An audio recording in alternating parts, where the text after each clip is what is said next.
Halo sobat koper, balik lagi sama Miko di sini. Yes. Lokasi selanjutnya kita lagi ada di sini pokoknya nih. Nanti di sini ditunjukin sama kamera sama editor, itu saya sendiri. Saya lupa daerah yang mana. Jadi kita lagi survei lapangan. Kita sama timnya kemarin nih. Ada Pahmi. Halo Sobat Kopior, kita sekarang lagi ada di lahannya Ibu Erna Gunawan. Nah, di lahannya ini kita kurang lebih ada 183 tanaman. Nah, ternyata dia ini ditanam saat umur 2 tahun pas, sudah banyak yang belajar berbuah. Maksudnya udah ditanam 2 tahun umurnya ya. Nah, Gitu itu sobat. dia, gitu Sobat Kopior. Nah, di sini itu dia ditanamnya itu tanggal 2 Juli 2024. Dan sekarang ini video diambil tanggal 17 Juli. Juli 2026. Yes, betul. Jadi gitu. tepat 2 tahun lebih beberapa hari, 15 hari lah Iya, dari penanaman tuh. Udah banyak. banyak sekali. Nah, Berarti ini luasnya berapa, Mi? ini 1 hektar. 1 Ada hektar. Nah, Sobat Kopior, tau nggak di sini ada tanaman yang aneh? Mau lihat? Sini. Let's go. Tanaman aneh itu gimana itu? Tanaman aneh. Nih, lihat Sobat Kopior. Sabar. Nih, Sobat Kopior ya. Ini tanamannya titik tumbuhnya sudah dimakan kumbang. Tapi masih ada kemungkinan untuk tumbuh lagi tunas baru. Dan buahnya sudah banyak yang berbunga. Betul. Kita ubah kameranya, kita lihat depan. Sah. Nah, lihat Sobat Kopior, banyak kan bunganya? Bunganya banyak tapi udah nggak ada titik tumpunya ya, Mi ya. Iya, titik tumbuhnya. Nah, nanti titik tumbuhnya ini akan keluar dari sini nih. Ini tunas yang ini nanti ada tunas baru yang akan keluar. Gitu. Tapi ini tetap hidup kan, Mi? Ini tetap hidup, tenang aja. Nah, kalian mau tau nggak cara perawatannya itu adalah cara pemukanya adalah dikasih boron. Boron? Gitu. Apa Iya. itu? Jadi itu apa ya? Saya juga kurang hafal nanti. Pokoknya ini ada di sini nih. Nah, iya, boron. Pokoknya ada. Nah, nanti ntar kita cek di bawah ini lah. Iya, itu di situ. Ini bagus Pak. Nah, bagusnya apa? Nah, bagusnya adalah biasanya kalau di kita ini banyak rontoknya. Ini enggak. Ini dipertahankan seperti ini, jangan sampai rontok, sampai setidaknya sebesar seperti ini Bapak udah aman. Kalau enggak rontok sebesar ini kepalan kita, dia aman nempel, aman. Nanti insya Allah sampai usia 11 bulannya udah siap. Ini berarti kalau sekarang posisinya kemungkinan besar, nah ini sekitar 10-11 bulan yang akan datang ini udah layak untuk panen. Kan ini satu Iya. pentolannya banyak.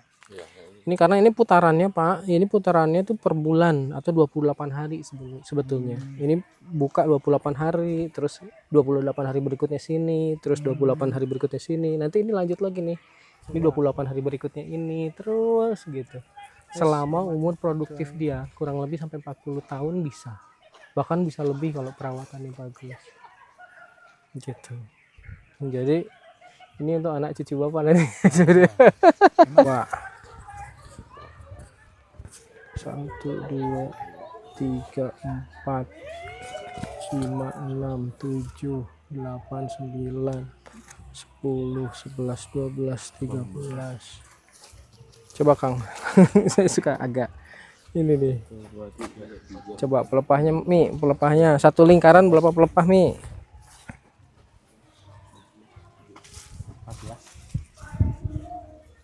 18 dengan atas. 18. Dulu menurut Pak Erwin yang begini jangan dipotong. Ya, betul.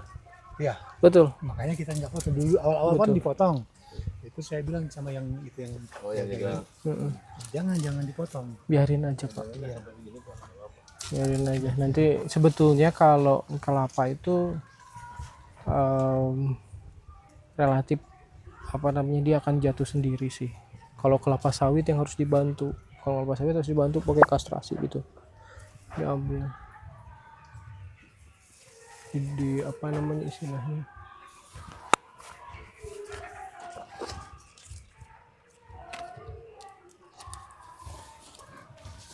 Nah, ini ada bercak tapi ini masalah umum. Ada bercak itu umum sih sebetulnya. Ini karena menjelang tua. Kalau nanti di tengah-tengah sini warnanya agak kekuningan Pak, itu kekurangan magnesium. Kekurangan Mg. Cuman ini kan karena musim panas ya, Iya. jadi kelihatan tambah ini. Kalau musimnya musim hujan ini kelihatan jagur sekali nih, yakin.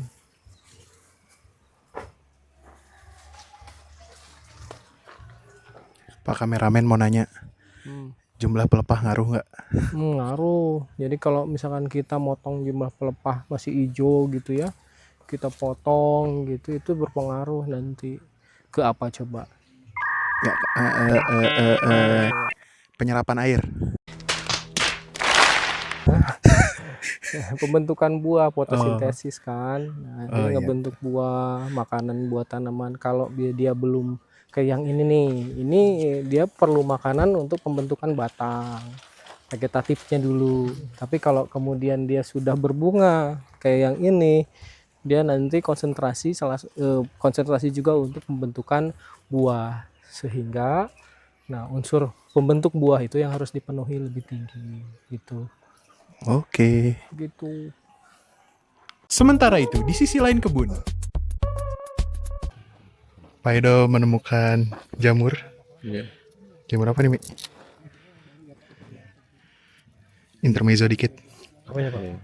Jamur apa? Jamur apa dia? Bapak ahli. Ya, jamur ya. Ini yang jelas bukan Gadoderma ya. Kalau Gadoderma itu adanya di sawit. Itu. Gitu. Ini tadi ditemukan di sini. Iya. Siapa tahu ini bekas batang Pak. Ya mungkin juga. Enggak sih. Beda batang. Beda. Kalau sawit enggak begitu. Lanjut lagi. Hari jamur. Di sini mungkin di sini nggak ada ininya ya. Kalau apa namanya, sapi kambing gitu ada Pak di sini Pak? Ada ya, tapi jauh mungkin ya. Iya. Ini yang nanti mesti aware adalah kalau ini bekas ini rontokan. Iya, Kalau belalang. belalang banyak kemarin. Ini Pak nih, ini baru kita obrolin. Ini ulat kantong nih Pak. Ini ulat kantong. Mahasena, ini ulat kantong yang gede. Ini ulat kantong yang gede, dia disemprot juga nggak bakalan selesai. Karena dia di dalam ya. Karena dia ada di dalam. Ini ulat kantong. Kalau jumlahnya tanaman Pak di sini ada berapa Pak? 183. Suruh kutip Pak. Suruh kutip ulat-ulat kayak gini, dikutip aja. 183 dikutip aja. Ini Mahasena. Kutip, masukkan plastik. Udah gitu kalau bisa dibakar, bakar aja. Bikin ini Pak di drum. Pembuangan sampah. Kalau ditaruh di bawah begini dia naik lagi. Naik lagi Pak. Ini Mi, tolong Mi. Nggak boleh Pak. Gitu. Informasi tambahan. Nggak bisa di apa? Ya bisanya dikutip. Bisa dikutip aja. Ya dikutip. Kalau sudah sebelum. Kecuali dia masih belum mempunyai kantong baru bisa. Gitu. Daun dan nanti Repot ya. hasil akhirnya tanaman. Namanya juga berkebun. Nah, itu Itu dia. Serunya berkebun begitu. Jadi tadi itu Oh, ini bisa ditumis nggak Pak? Nah, bisa. ditumis ya, dimakan ya. Jadi tadi udah dijelasin sama Pak Edo, itu tuh ulat kantung. Jadi dia nanti dia tuh ngegantung guys, ngegantung di sini. Gini guys. Terus nih kayak gini dia tuh. Gini guys tuh, dia gantung. Nah, Tuh. itu nggak boleh katanya. Ternyata dia ini bisa makan daun. Bahaya ini nama. Mau makanin ulat. Jadi dia tuh makanin daun guys. iya, Bahaya. dia keluar makan pulang lagi gitu. Ya, ini Tuh. sebanyak ini guys itu nih. Ini tuh satu pohon nih, satu pohon. Bayangkan guys, seberapa bahayanya ulat ini guys. Bisa mati karena habis daunnya. Kenapa kalau daunnya habis berarti dia tidak bisa masak guys pohonnya. Berfotosintesisnya tuh kurang guys. Gitu guys. Masak ya. Iya. Kan emang masak itu dia. Iya fotosintesis. betul sih memang. Kalau sudah besar begini masih perlu air nggak? Air tetap perlu Pak, tetap perlu. Kalau kondisi saat ini ya, karena saat ini kan kering parah nih Pak, kering parah. Ya. Tapi kalau nanti udah musim hujan, ada hujan kan nggak usah Pak, biar hujan aja. Karena pada dasarnya ini kan tanaman perkebunannya yang di alam itu mengharapkan hujan. Tapi kalau ternyata nyatanya udah kering banget kayak kondisi saat ini udah berapa minggu gak ada hujan lagi Pak. Gitu. Ini dibantu jangan, karena nanti rasanya Pak kalau dia kekurangan air rontok ini Pak. Wah, rontok. Ini Pak, nanti 11 bulan dari sini, kira-kira udah 11 bulan dari dia udah muncul ya. Udah mekar, udah kelihatan belulunya. Ini yang nanti akan jadi buah kan itu, yang belulu-belulu itu. 11 bulan nanti baru matang untuk siap panen. Oh, 11 bulan. 11 bulan. Jadi Pak Pur nanti kalau bisa ditandai pohon yang ini tanggal sekian udah ada berapa gitu. Siap.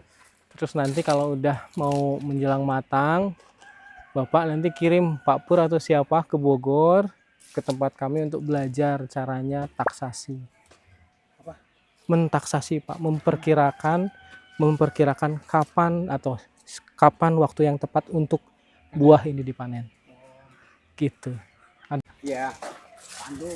Udah kembang tanduk. Tapi itu udah saya semprot korakron. Oh, Sebelah sana sembuh, Pak. yang mana? Sebelah sana. Sebelah Yang tadi sana. kan. Oh, Sembuh. Yang tadi. Ini kan baru-baru, mungkin kalau ini tumbuh lagi berarti sembuh. sering-sering disemprot aja Pak. Iya. 2 minggu sekali. Oh, udah.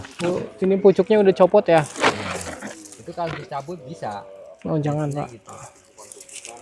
Cuman kalau kering berarti sembuh, Pak. Kalau basah menjalar. Oh iya ini. Ada.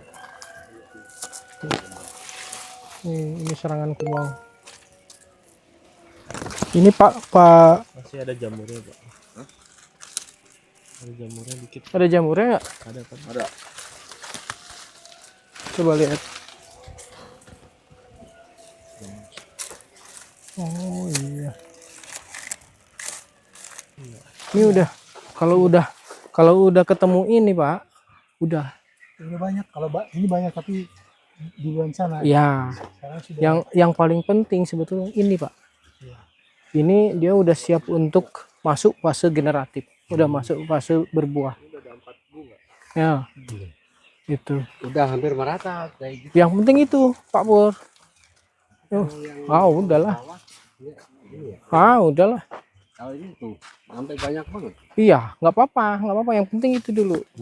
Nanti apa namanya? Waduh, apa tuh? Oh iya. Air itu mengalir dari mana? Pertanyaanku dari atas ini kan? Dari mana, Pak? Airnya itu rembes dari itu kah? Rembes dari apa?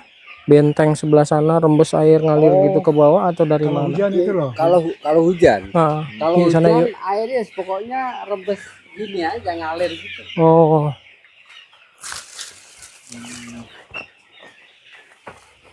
Mas Pur bisa ini nggak? Bisa kasih gambaran nggak? Ngalir ya? Iya.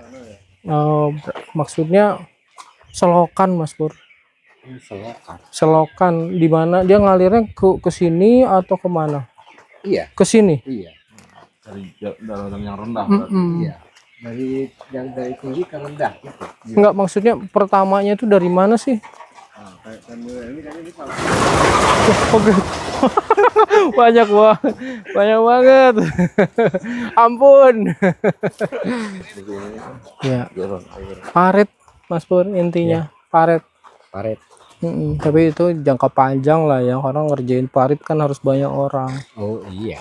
gitu. Jadi biar ini Biar menyimpan air ya. iya, jadi airnya nggak kalau di sini pupuknya jatuh ke bawah tadi kata Bapak kan. Jatuh ke bawah sana. Tapi itu jangka panjang lah. Caranya nanti pupuknya jangan ditabur kalau gitu daerah sini nanti. Tapi dibuat lubang mengeliling, bikin paret lubang gitu setengah lingkaran. Pupuknya ditaruh terus tutup lagi pakai tanah.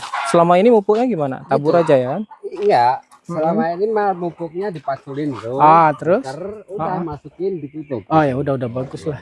Udah bagus kalau gitu. Ya. Udah bagus kalau Ya gitu. jarak dari pohon ya 70 meter lah. Ya, oke. Iya. Jadi kalau sebetulnya akar itu diperkirakan udah nyampe sini. Jadi akar itu Namanya juga diperkirakan ayam kalau ya. daunnya udah sampai sini, akar itu diperkirakan sebetulnya di dalam tuh sudah sampai sini gitu. Tapi kita pakai yang di sana aja, yang tengah-tengah meter gitu. Informasi tambahan. Itu dihitung dari pertama mekar, maka bulan berikutnya mekar lagi, bulan berikutnya mekar lagi terus.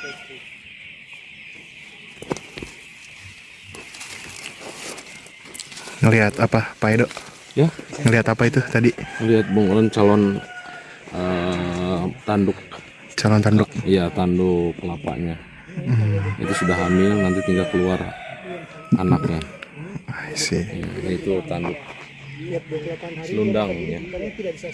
Wawancara singkat. Bagaimana kepuasan ibu membeli bibit dari Kopior Bogor? Kualitas bibit kopior dari Kopior Bogor sangat baik ya, karena dari sekian yang kita tanam Semuanya 190 berapa Pak? 183 pohon. 183 yang mati itu hanya 2 pohon itu, jadi kualitasnya sangat baik. Bagaimana ketahanan dari bibit kelapa kopior dan apakah perawatannya sulit bagi ibu dan bapak? Kalau untuk di daerah kami termasuk yang tahan banting ya, selama ini kita tidak menemukan penyakit-penyakit yang berarti, semua bisa diatasi. Perawatan sangat ringan, hanya tidak kekurangan air saja. Karena juga sudah dibikin saluran-saluran tiap-tiap pohon, gitu. Sehingga membantu apa meringankan yang bekerja, juga pohonnya tidak pernah kekurangan air. Bagaimana kepuasan ibu dan bapak terhadap after sales dari Kopior Bogor? Selama ini karena memang juga kita tidak banyak masalah, jadi kita juga tidak ada melaporkan sesuatu yang penting ya untuk ditindaklanjuti dari Kopior Bogor. Jadi kalau ada masalah yang kami kurang mengerti, biasanya saya WA dan mendapat penjelasan, ya itu udah cukup. Kesimpulan. Jadi ini secara umum kalau saya lihat tidak ada defisiensi terhadap hara tertentu, tidak ada. Buktinya apa? Buktinya tanaman bapak itu dari bawah sampai ke atas daunnya hijau. Nah, karena apa? Ini juga sistemnya kan langsung ya. Tadi saya sampaikan bahwa bapak menerapkan namanya circular economy. Jadi pupuk yang dihasilkan dari ayam itu masuk dan digunakan untuk kelapa, dan itu bagus. Gitu. Nah, itu mungkin yang bisa saya sampaikan dari catatan kunjungan kami hari ini. Sekali lagi ini mungkin catatannya. Nama saya Deden Dewantara Iris. Saya di bagian produksi di sana di kantor gitu. Jadi nanti kalau sudah masuk bulan ke-5, bulan ke-6, komunikasi sama Fahmi lebih intens biar yang dari sini ada ke sana untuk belajar bagaimana mentaksasi gitu daripada pohon-pohon yang ada di sini. Oh iya, terakhir penomoran Pak. Iya, penomoran ya. Dan lakukan penomoran pohon. Nah, pohonnya harus mulai dinomori. Nanti untuk catatan panen ke depan gitu. Seperti itu mungkin ini saya serahkan ke Bapak. Mudah-mudahan bisa terbaca tulisan dokter kayak gitu. kalau nggak kurang ini nanti saya siap untuk dikasih ini. Ya, kami juga terima kasih nih Pak atas Ya. dukungannya, Ya, pemeriksaannya. Nah itu gimana Pak triknya supaya pohon itu panen itu buah di bawah-bawah. Kalau kemarin kan sampaikan pelepah itu tidak boleh dipotong, Ya. macam gitu. Betul. Pada saat panen ada di bawah adalah posisi panen di 3-4 tahun. 4, 5 masih di bawah. Tapi nanti seiring dengan tingginya pohon ini akan tetap sebetulnya posisi panen ada di pelepah bawah, Bu. Tapi lama kelamaan ya tetap agak tinggi. Itu Bu, mungkin itu dari kita ya. Gitu. Sekali lagi kami juga mengucapkan terima kasih Bu. Tadi di sini udah disuguhkan kopior dan makan siang luar biasa. Penutup. Yes, halo Sobat Kopior, balik lagi sama Miko. Sudah selesai ya, kita sudah kembali ke Taman Kencana. Jadi segitu aja video dari kita. Nanti kita lanjut lagi. Ya, oke. Sampai jumpa di video selanjutnya, sobat. Dadah. Kopior Bogor 100% asli kopior.